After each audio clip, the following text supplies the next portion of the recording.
Quero, em primeiro lugar, agradecer muito a presença de todos vocês e fazer uma saudação aqui muito especial à nossa mesa dos trabalhos. Cumprimentar aqui o deputado Valdeci Oliveira. O deputado Valdeci Oliveira é presidente da Assembleia Legislativa do Rio Grande do Sul e eu tive a honra de ser eleito junto com ele a primeira bancada de vereadores do Partido dos Trabalhadores em Santa Maria, em 1988.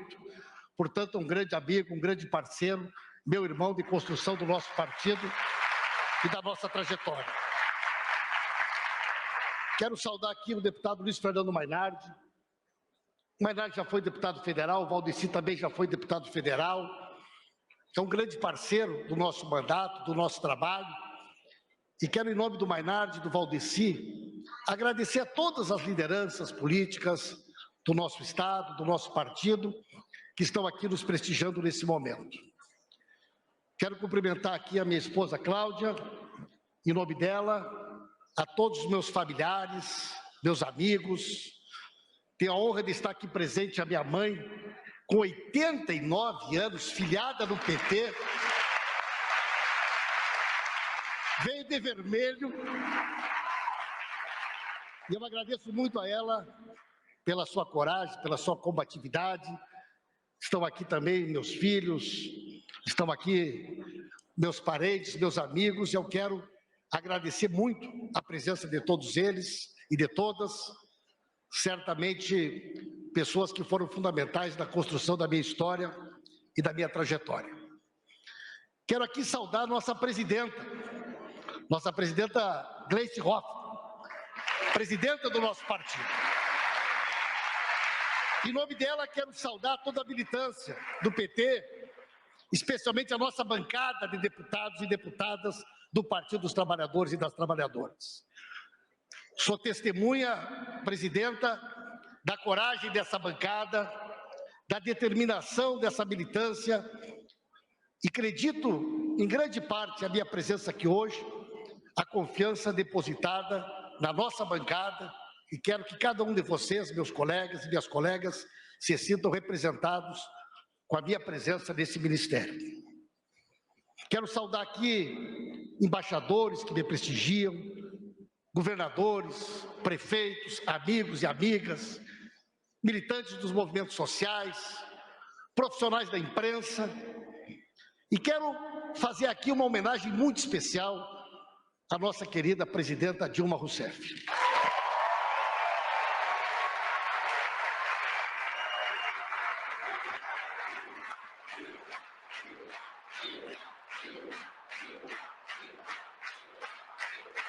Eu fiquei muito feliz e muito sensibilizado quando a presidenta Dilma aceitou o convite de estar aqui conosco nesse momento.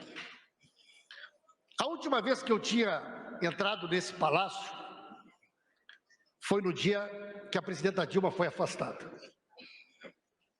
Aliás, vários de nós temos comentado isso.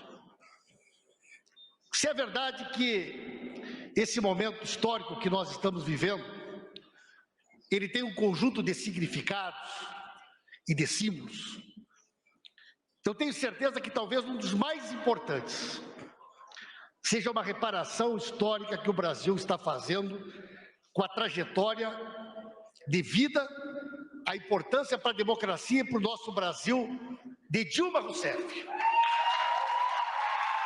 A presidenta Dilma, que é para todos nós uma inspiração pela sua determinação, pela sua coragem, uma das pessoas mais dignas, mais corretas que eu conheci na minha trajetória política.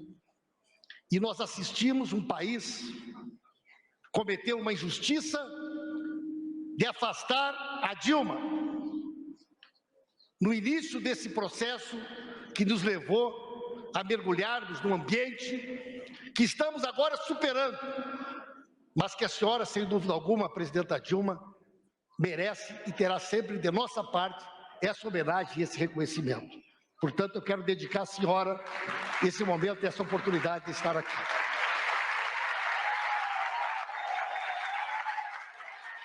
Quero dizer a todos vocês, queridos companheiros e companheiras, meus amigos e minhas amigas, que eu agradeço muito ao presidente Lula por ter confiado a mim a tarefa de comandar a Secretaria de Comunicação Social da Presidência da República, SECOM.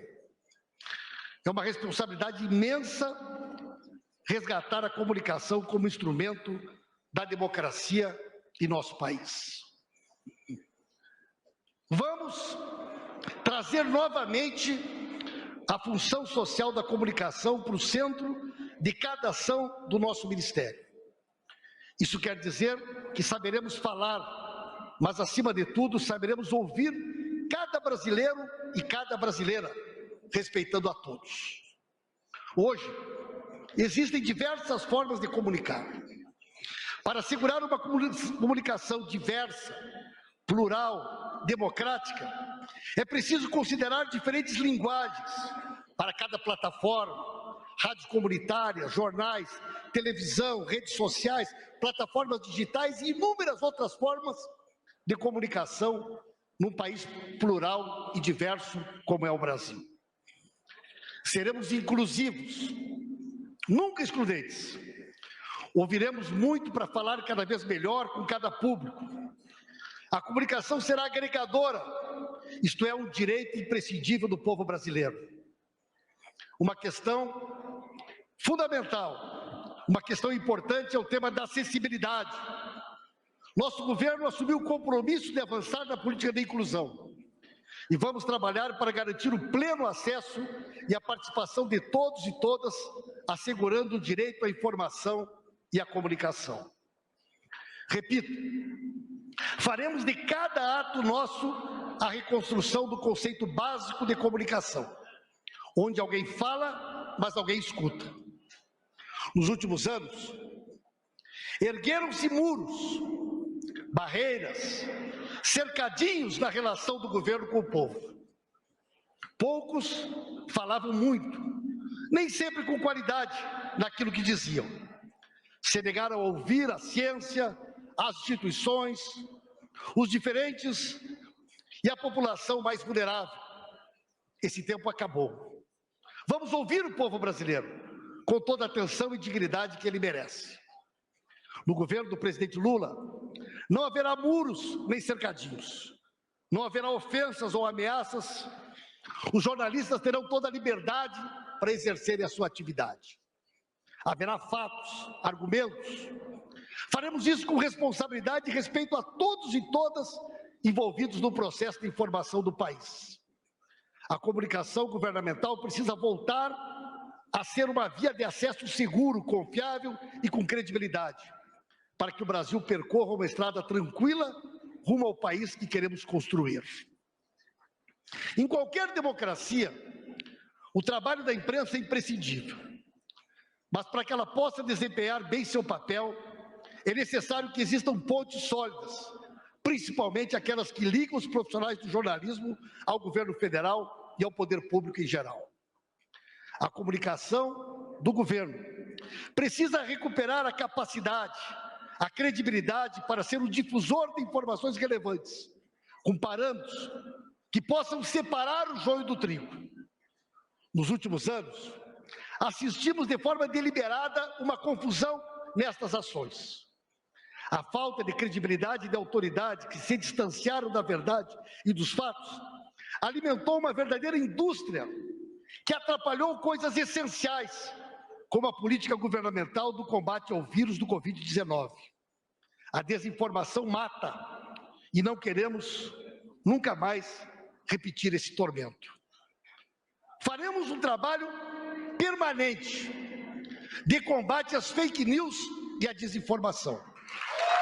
A boa informação é vital para a nossa sociedade. E aqui, senhoras e senhores, eu quero fazer um parênteses. Nós vivemos um momento muito importante na vida nacional. Essa certamente foi a eleição mais importante das nossas vidas. Nós lembraremos deste marco histórico e do significado dele para a democracia. E esse desafio e essa responsabilidade não nos dá o direito de errar. E, portanto, nós temos uma responsabilidade enorme de carregar a esperança do povo brasileiro, que confia no presidente Lula, que confia no nosso governo e recuperou a esperança, a capacidade de sonhar, quando acreditou e nos deu a oportunidade de voltarmos a governar. E, portanto, queridos companheiros e companheiras, senhoras e senhores, nós não temos a chance e a oportunidade de errar. E temos que todos e todas dedicarmos aquilo que nós temos de melhor para que o nosso governo possa dar certo.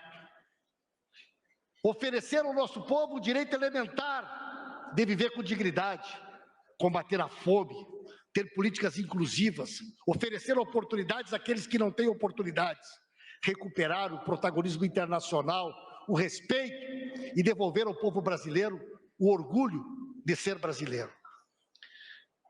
Combater as fake news não é uma tarefa fácil e não é uma tarefa simples. Esse não é um debate que só o Brasil está fazendo. Esse é um debate que hoje o mundo inteiro se debruça. Recentemente, o ex-presidente Barack Obama, dos Estados Unidos, fez um longo discurso, onde ele dizia que se tem um tema que ele gostaria de ter tratado de outra forma durante o período que governou, foi o tema das fake news, o tema do que representa hoje as mudanças tecnológicas e a forma como isso corrói a democracia. A comunidade europeia recentemente concluiu um amplo debate sobre isso. E nós temos que fazer com responsabilidade, com cuidado, essa discussão no Brasil. O Brasil é um país que terá protagonismo no cenário internacional e poderá cumprir um papel importante nesse debate, pela própria força política e importância que o nosso presidente tem.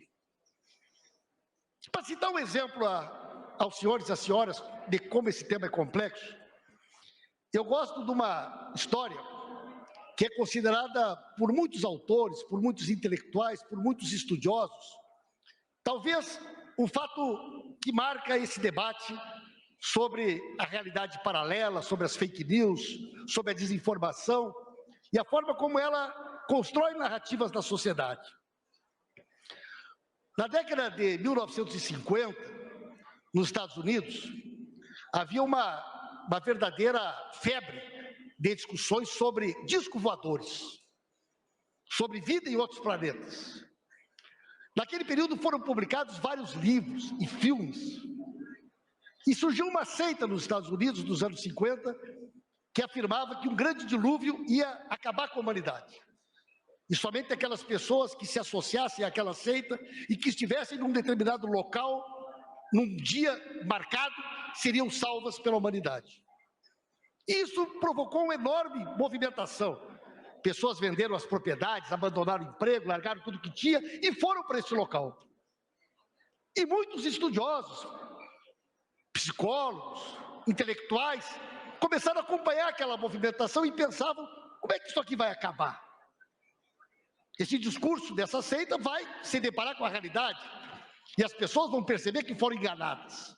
E uma grande quantidade de pessoas estava lá na noite marcada para o fim do mundo. E o mundo não acabou. E as pessoas na noite entraram numa verdadeira confusão cognitiva. Eis que a líder da seita, na manhã seguinte, chegou para todos e todas e disse, gente, eu recebi um outro comunicado. Graças ao que vocês fizeram, graças à fé, graças ao desprendimento de vocês, nós salvamos o mundo. E a partir de agora, nós não seremos mais conhecidos como aqueles que falavam sobre o fim do mundo, mas nós somos aqueles que salvamos a humanidade. E esse movimento existe até hoje. E se consideram aqueles que salvaram o mundo. Portanto, uma narrativa sobre uma mentira que conseguiu não só dar um sentido para aquela mentira, como multiplicou a capacidade de manipulação. Portanto, combater a mentira, as fake news, essa realidade paralela, não é uma tarefa simples na sociedade moderna e da forma como ela se realiza. Por isso, senhoras e senhores, esse tema tem que ser um tema central. Durante o nosso governo, O Palácio do Planalto e os ministérios da Esplanada serão transparentes e eficientes. Dentro do governo federal, a comunicação está baseada num tripé: prestação de serviços, comunicação institucional e a área publicitária. É preciso traçar uma fronteira que separe as questões ideológicas de temas que devem ser norteadas por decisões técnicas ou científicas, de modo que cada uma dessas vertentes seja eficiente em seus propósitos. A partir de hoje, a prestação de serviço e as informações de utilidade pública não serão mais contaminadas com posicionamentos ideológicos para as tomadas de decisões sobre aquilo que deve ou não ser veiculado. Deputado Pepe Vargas, peço que venha para cá para a mesa conosco, meu colega deputado do Rio Grande do Sul. Não é possível, senhoras e senhores, não é possível que o governo, por exemplo, no Ministério da Saúde, não tenha mais feito as campanhas de prevenção do HIV e da AIDS, porque havia uma posição dentro do governo que não queria que temas como esse fizessem parte da agenda do governo. E por conta disso, as campanhas informativas, as campanhas foram suspensas. Não é possível que o governo tenha suspendido as campanhas de vacinação obrigatória por conta das relações políticas que o governo estabeleceu em outro setor. E eu assisti a semana passada a imprensa mostrando doenças como sarampo e a poliomielite. O Brasil, que era uma grande referência internacional nas suas campanhas de vacinação através do SUS, voltou a ter incidência grave dessas doenças por conta da irresponsabilidade do governo, que contaminava a agenda institucional da prestação de serviços com uma visão ideológica, autoritária e obtusa de quem estava no comando da administração do país. Portanto, a partir de hoje, nós não permitiremos mais a contaminação dessa agenda. E a prestação de serviço e a comunicação institucional serão vertebradas e construídas a partir da ciência, da pluralidade e do respeito daquilo que é importante para a população. Da mesma forma, nós temos a Empresa Brasileira de Comunicação, a EBC. Vamos trabalhar para que a NBR e a TV Brasil voltem a ter papéis específicos. A NBR voltará a ter a sua função de TV governamental e terá por objetivo comunicar as ações do governo, enquanto a TV Brasil seguirá como uma TV pública, prezando sempre pela qualidade de seus produtos e das informações levadas ao nosso país. Quero aqui abrir um parênteses sobre a EBC. A partir de amanhã, eu quero me dedicar a fazer um amplo debate sobre o tema da EBC. Vou dialogar com servidores, servidoras, com todos os setores da sociedade que têm feito esta discussão, e nós queremos oferecer para o país uma proposta para a nossa EBC, que além da TV pública e da NBR, cumpre um papel muito importante, como a Rádio Nacional da Amazônia, que é a única emissora que transmite ondas curtas para 7 estados. Muitos brasileiros e brasileiras do chamado Brasil profundo, ribeirinhos, pessoas que vivem lá no fundão da Amazônia, deputado Zé Ricardo, tem na TV Nacional a única fonte de informação, a Rádio Nacional do Alto Solimões e outras emissoras que têm um papel fundamental e importante que nós precisamos resgatar e valorizá-lo. O caminho para uma imprensa livre e democrática passa pelo acesso dos jornalistas às fontes. É preciso assegurar que eles possam levantar suas questões aos representantes do governo federal, sem que sejam tomados pelo receio de serem atacados ou humilhados, simplesmente por cumprirem suas funções. Eu tenho conversado muito nos últimos dias com os profissionais da imprensa que cobrem o Palácio do Planalto e a Esplanada. Muitos são jovens profissionais da imprensa, que nunca trabalharam com os nossos governos e que hoje são tratados muitas vezes de forma desrespeitosa. Sequer um e-mail encaminhado para o governo recebe uma resposta. Muitas vezes acuados ou constrangidos de fazer uma pergunta numa coletiva ou numa rara oportunidade de contato com alguém do governo. E esses profissionais serão tratados com respeito.